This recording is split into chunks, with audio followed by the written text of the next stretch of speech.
Hello everyone, my name is Sun Jisheng, coming from China Foreign Affairs University. Welcome to our course on Understanding Contemporary China.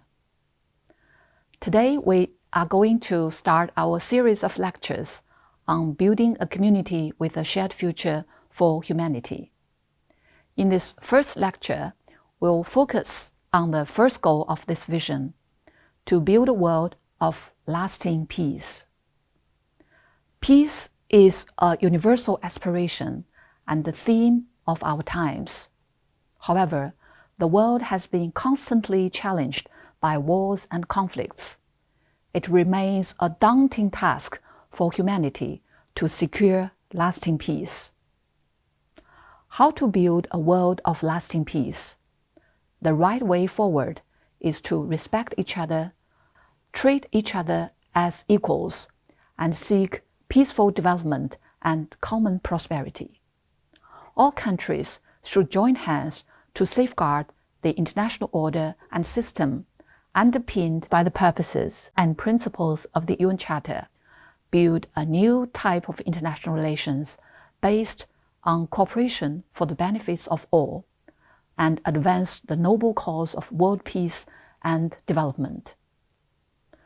As President Xi Jinping once emphasized in his speech at the UN office in Geneva in January 2017, major countries should respect each other's core interests and major concerns, properly manage the differences, build a new model of international relations featuring no conflict, no confrontation, mutual respect, and win-win cooperation.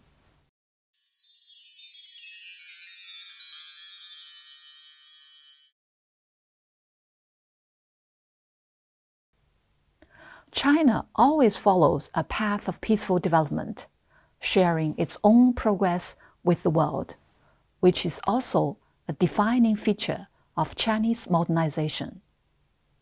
China has always been a staunch force in safeguarding world peace.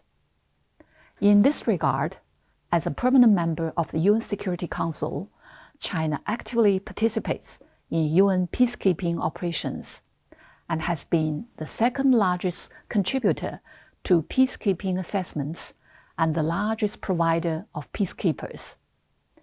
As of 2023, China has deployed over 50,000 peacekeeping personnel to nearly 30 UN peacekeeping missions, covering conflict-affected regions in Africa, the Middle East, and Southeast Asia. China has also established a peacekeeping training center to provide training for peacekeepers from around the world. China's peacekeepers in their missions around the world have made tremendous efforts to build peace and safeguard regional stability and security. They help to promote the development of the mission area, provide medical aid to the local people, and strengthen global security governance. They have left many vivid and touching stories throughout the years. In the Gao region of Mali, the Chinese peacekeepers have long been stationed at the UN supercamp, fending off attacks by armed forces and protecting UN personnel and local civilians. It's one of the most trusted security forces in the mission area. The defense area under the charge of the Chinese peacekeepers is called the Red Line Zone, a core hub for UN personnel and supplies, and also a frequent target of attacks by armed militants in Mali. In southern Lebanon, there is a Blue Line area near the Israeli border, which has long been plagued by wars and frequent conflicts. Over the past decades, a huge number of landmines and unexploded ordnance have been buried here. Every square meter of the land harbors a deadly threat, and local people call it the death zone. They dare not cultivate the fertile farmland, and the construction of infrastructure has stopped, severely hindering the pace of local development. Since 2006, the Chinese peacekeepers have resolutely engaged in the mine-clearing operations in this death zone.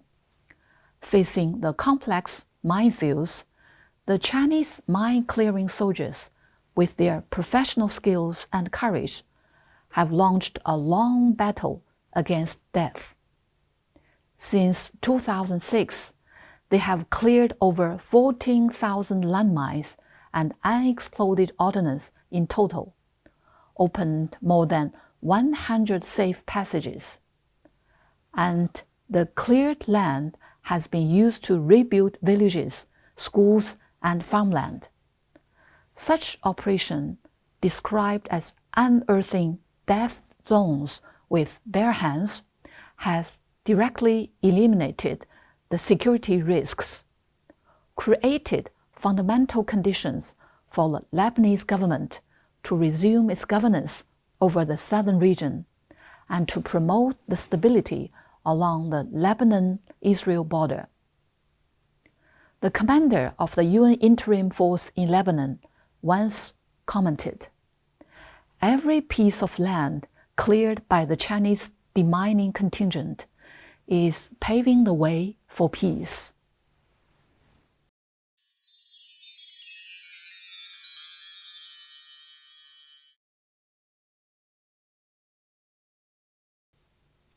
Facing different challenges from hotspot issues across the world, China has been actively participating in the peaceful political solutions and has worked to explore a Chinese approach to address them, advocating for non-interference in internal affairs and opposing imposing one's will on others.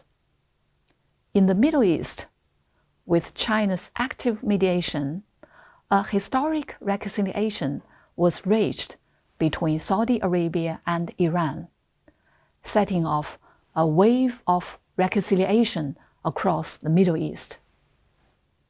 Before the reconciliation, Saudi Arabia and Iran had long been in intense confrontation. This tension stemmed from multiple and complex factors, such as religious differences, geopolitics, etc. This long-term tense relationship affected the development of both Saudi Arabia and Iran, and also imposed long-lasting challenge to regional security and stability. The improvement of the relations between Saudi Arabia and Iran is of great significance.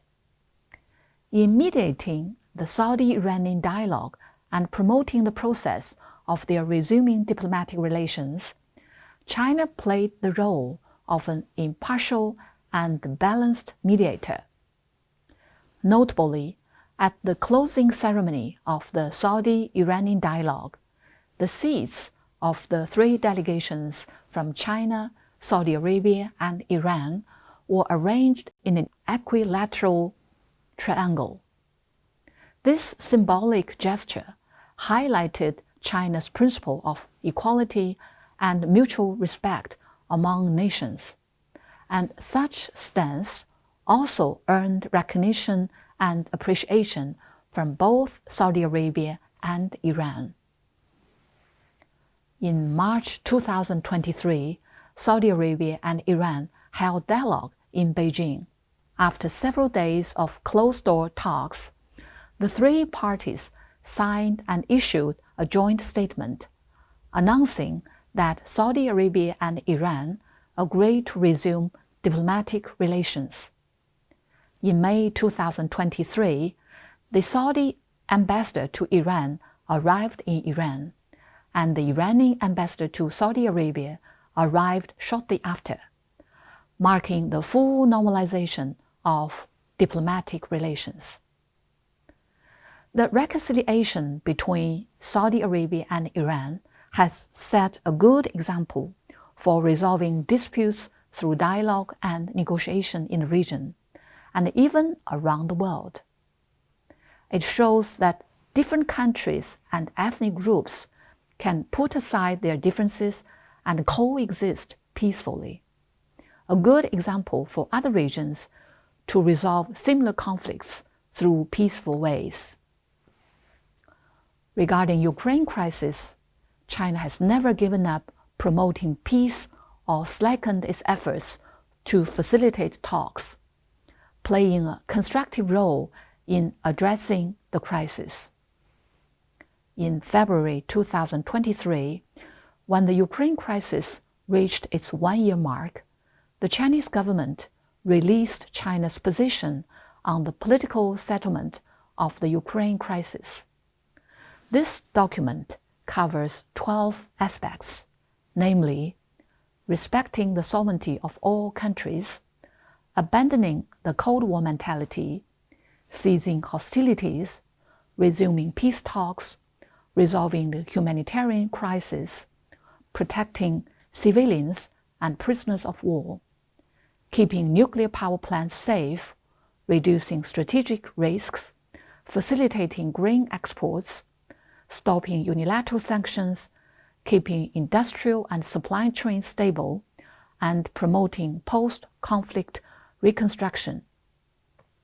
China's position was applauded around the world.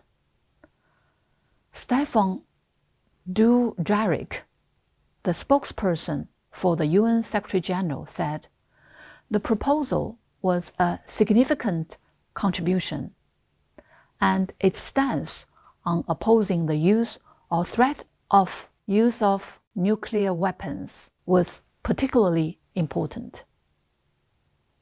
In May 2024, China and Brazil issued jointly China-Brazil Consensus on the political resolution of the Ukraine crisis, including 6 major points.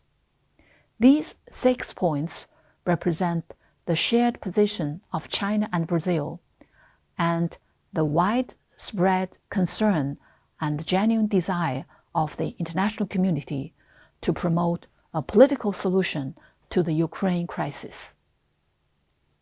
It re-emphasized the respect for the sovereignty of all countries, abandonment of the Cold War mentality, a ceasefire and halt to hostilities, the initiation of peace talks, the resolution of the humanitarian crisis, the protection of civilians and prisoners of war, the maintenance of nuclear power plant safety, the reduction of strategic risks, the guarantee of grain shipments, the cessation of unilateral sanctions, the ensuring of the stability of industrial and supply chains, and the promotion of post-war reconstruction. The document comprehensively and systematically expounds China's consistent objective and impartial stance on the Ukraine crisis, actively advocates for peace talks, and plays a constructive role in promoting the resolution of the crisis. All in all, China has always been committed to building a community with a shared future for humanity and actively promoting the building of a world of lasting peace. At the conceptual level, it advocates resolving international disputes through dialogue and consultation rather than confrontation and conflict, upholds the equality of all countries regardless of size, strength, and wealth, and opposes hegemonism and power politics. In practice, China actively participates in global security governance and promotes the political settlement of regional and global hotspot issues. It vigorously promotes multilateralism, deepens security cooperation with other countries, actively engages in UN peacekeeping operations, and pushes for the establishment of a balanced, effective, and sustainable security framework. With practical actions, China demonstrates its responsibility as a major country, contributes wisdom and strength to world peace and stability, and has always been a builder of international peace, a contributor to global development, and a defender of the international order.